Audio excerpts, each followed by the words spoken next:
Hi, I'm James, and in this episode of News from Bree we're going to look at how to rapid paint ghosts. The simplest method is just to actually paint the ghosts plain white. Now purists will look down on this, but let's be honest, if you're a new gamer starting to get into it, this is perfectly acceptable. Taking it up a step, the second technique I tried was to use a shaded white. So I painted white, just as the previous figure, but then I used Army Dip with the lightest shade and then dry brushed white over the top just to take some of the brown back. For the third version I've tried using a different approach. I've used the Tamiya clear blue paint. It's given quite a nice effect, and though I quite liked it, I wanted to make it a bit more ethereal, so I also tried version 3A, where I then used a green ink wash over the top of the blue, which gave a very nice effect. For version 4 I used Games Workshop's Hexwraith Flame. Again, just painted a figure with it. It's very much like a wash, so just over the straight white undercoat I got quite a nice little effect, which I think would do nicely if I was painting the Deadman of Dunharrow from the Lord of the Rings game. I used something similar to that before.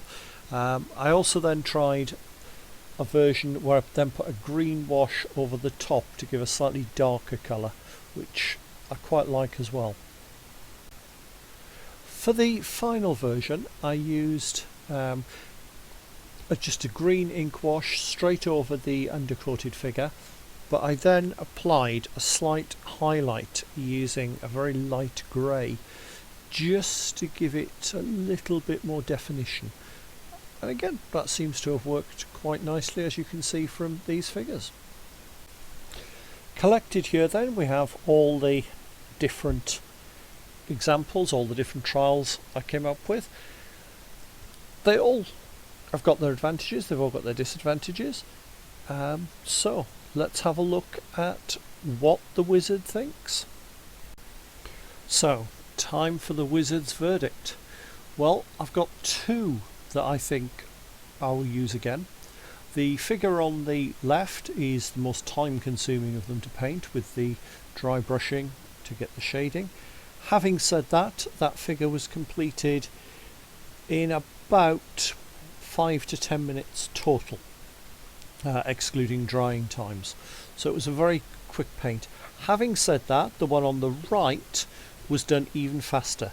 It basically took an undercoat, it then took the blue and then the green ink wash on top of that. So for speed, that was by far and away the fastest. It's not quite as nice, I don't think, as the one on the left, but I'm still torn between the two. Why don't you let me know in the comments which one you like, or if you rather one that I haven't used. Let me know.